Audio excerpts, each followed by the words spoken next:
Sir नमस्कार. नमस्कार. तुमचं नाव आणि पत्ता सांगा सर. ज्ञानेश्वर अंबादास मगर, राहणार शिंदे काळेगाव, तालुका जिल्हा जालना. तालुका जालना जिल्हा. सर मोबाईल नंबर सांगा. 9561391004. सर आपण सध्या ह्या तुमच्या मिरची पिकाच्या शेतामध्ये आलेलो आहे सध्या. हा मिरची पीक म्हणजे तुमचं 10 गुंठ्याचं नेट आहे ना, सीडची मिरची.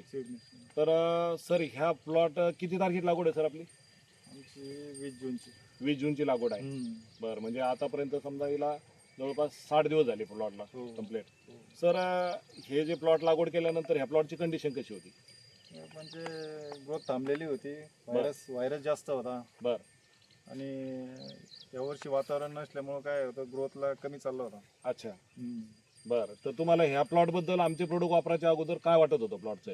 प्लॉट गेल्यातच गिनती होता व्हायरसमुळे. जास्त चालला होता, लागण जास्त होत चालली होती. बरं, म्हणजे याची मर जास्त होती आणि मर रोग नाही, तो जमीन कोकडा म्हणजे म्हणते त्याला. बरं, व्हायरल इन्फेक्शन होतं, तो काढलेला होता. तर सर हे आपले प्रोडक्ट जे आमचे AWPL कंपनीचे प्रोडक्ट आहे, किती तारखेला सोडले आपण? 10 तारखेला सोडले. 10 ऑगस्ट 2026 ला. बरं सर, हे प्रोडक्ट सोडल्यानंतर आपल्या जे मिरची पिकामध्ये काय काय फरक जाणवला तुम्हाला? फरक जाणवला, यानं ग्रोथ घेतला ना. यानं ग्रोथ घेतला तर रोगाचं प्रमाण कमी झालं. ग्रोथ घेतल्यामुळे काय होतं, झाडात बळकटी आली, चांगली बळकटी आल्यामुळे झाडाला रोग प्रतिकारक. तर हे आपले जे प्रोडक्ट आहे काय काय सोडले सर तुम्ही याला ड्रिचिंग मध्ये? ते आता भुईटा 1 एकरला सोडायचं, तर मी 10 गुंठ्यावर सोडलं. म्हणजे जे आपलं भुईटा AWPL कंपनीचं जे भुईटा आहे 1 एकरचं जे प्रमाण आम्ही दिलेलं आहे ते तुम्ही 10 गुंठ्यामध्ये सोडलेलं.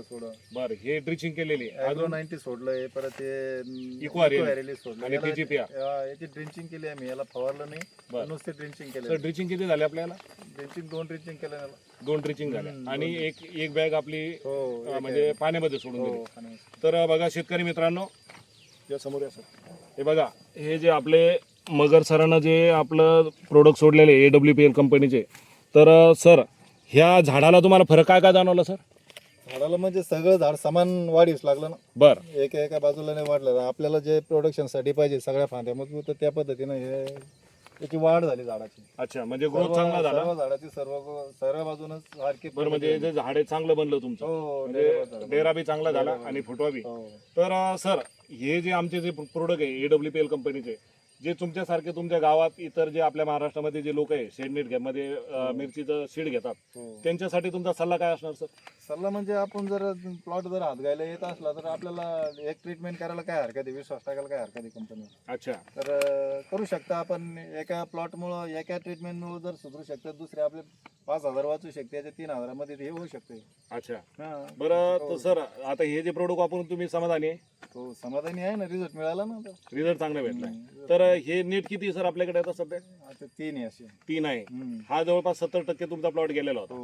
तर हे आपल्या AWPL कंपनीच्या प्रोडक्ट ना सुधारणा झाली. बरं सर, इतरच्या जे तुम्ही रासायनिक केमिकल कीटकनाशक आहे काही या अगोदर तुम्ही काही जैविकचे काही प्रोडक्ट वापरलेले आहे का? आपण सगळे ट्रीटमेंट करावं लागते आम्हाला. नेटवाल्याला बायो करावं लागतं, इन्सेक्टिसाइड वापरावं लागतं, सगळं म्हणजे पेस्टिसाइड मध्ये सगळं वापरावं लागतं. बरं, पण त्याचं काय असतं, रिझल्ट येणं महत्वाचं आहे ना. अच्छा. आज प्लॉट चांगला दिसला म्हणजे आपण समजू शकतो की बाबा याचा रिझल्ट आलेला आहे, ह्या प्रोडक्टचा चांगला रिझल्ट आहे. तर इतर जे प्रोडक्ट वापरतात त्याप्रमाणे सर आपले जे प्रोडक्टची किंमत कशी वाटली तुम्हाला? मग कमीच आहे ना. दुसऱ्या औषधाला एवढं जर औषध, एकाच औषधाची किंमत 3,000 रुपये. अच्छा. हे आपल्याला 3,000 मध्ये तर किती कमी 2-4 प्रोडक्ट आले. म्हणजे आपले 4 प्रोडक्टचे किट हे तुम्हाला 3,000 आहे आणि हे प्रोडक्ट वापरून तुम्ही समाधानी समाधानी. आणि इतर प्रोडक्ट पेक्षा स्वस्त पण आहे आणि रिझल्ट बी चांगला आहे. ठीक आहे, ओके सर.